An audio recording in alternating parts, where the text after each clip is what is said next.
Good morning mga farmers. Fertilization guide tayo dito sa ating pipino. Itsura ngayon 20 days old na siya. 2019. No? Yan na yung itsura ni Megacy. Papakain natin ngayon ay urea. Same pa rin yung urea natin. Nitrogen.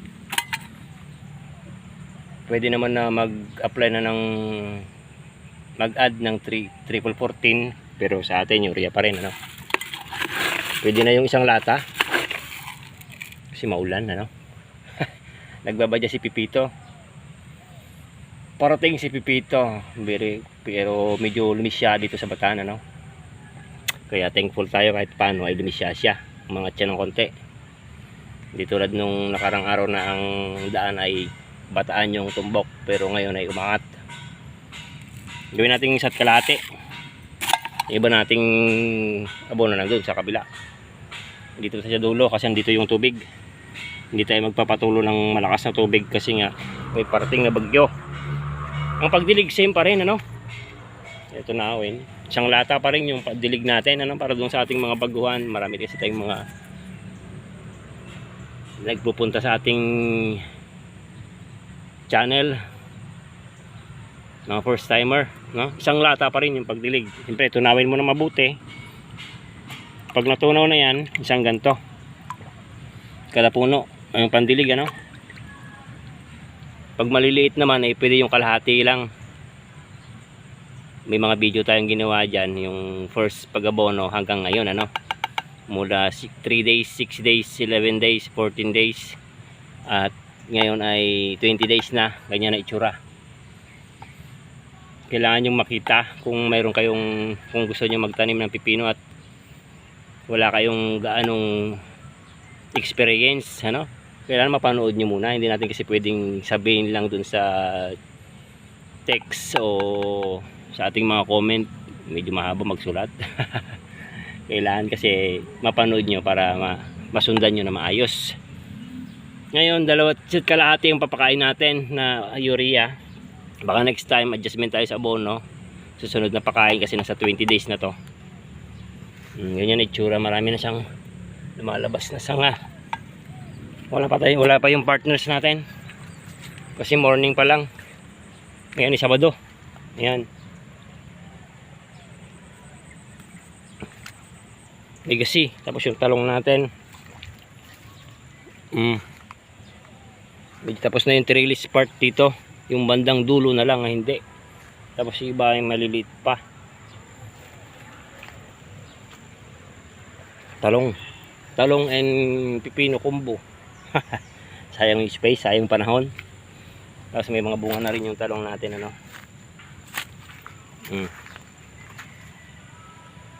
Tsura ni cucumber ngayon. Ayan. Mayroon pa palang kulang ng trellis dito sa dulo.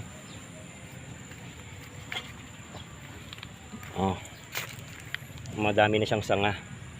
Kapon nakapag-spray tayo dito, ano, yung legit, tapos karate. Tinabay kasi natin dito sa talong ang mix natin, ano. Kailangan kasi paiba-iba yung pang mix natin. Hindi pwede yung pare-parehas lang, ano. Karate nakaraan kuan yung gamit natin, malatayon, saka yung legit. Yan na, itsura. May part na talagang matataas na. Kasi nag-spray tayo dito sa talong. Sinabay natin ito pipino.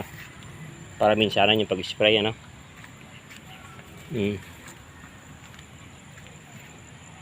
Ang ginagawa namin ng trellis ngayon ay yung part doon sa dulo. Kasi dito medyo tapos na. Dito na lang sa pagitan ng mga puno yung maglalagay na lang ng pang isa, pang finishing. Kasi ang pagtali ay bawat tapat pa lang yung puno ang nilagyan. Wala pa yung mga pagitan. Kailan lagyan ng pagitan para yung mga sanga doon aakyat. 20 days old, na fertilization guide at kalating urea ang ginamit natin, nitrogen. Next time baka sa sunod nating pag-abono, dapat kahapon tayo na pag-abono dahil marami tayong ginagawa. nag-spray muna tayo kahapon kaya na-delay. Ay, talong kasi itong talong makatamaan ng shoot borer. Kare-recover lang natin at nagbubunga na. Sayang naman kung tamaan ng shoot borer. Kaya ang ginamit natin kahapon, actually pang spray ng talong yung mixing natin, karate saka yung legit. Pwede namang iba-ibahin yung panghalo karate, minsan nakaraan malatayon tapos legit, ngayon naman karate. Kasi ang karate pang shoot borer din yon. Yung legit ganun din. Para mas malakas medyo mura lang yung mga ginagamit natin gamon. Karate, pinakamura na yung karate pang black bag din kasi yung karate. Tawag dito. Same lang yung pinapatay nila pero yung karate contact lang. Yung legit systemic yun. Kasi ang lagi nating pinapartner kay systemic ay mga contact na insecticide. Ayan, itsura ni pipino, 20 days old. 20 ba? 19. Ay no, counted na natin na 20 kasi ganyan na itsura.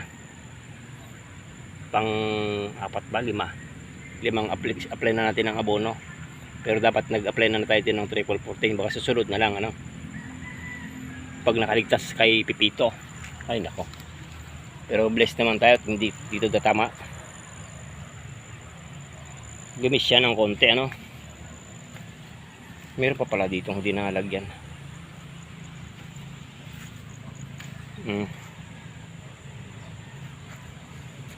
Kasi may nakita akong pa isa-isang shoot borer dito sa talong.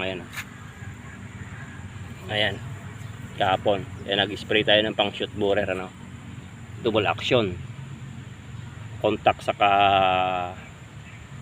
systemic yung ginamit natin, pinaghalo natin para mas mabisa karate. Yung hindi nakakalam, yung karate kasi pang black bag din yon, contact na insecticide para double action, mas mabisa, mas malakas.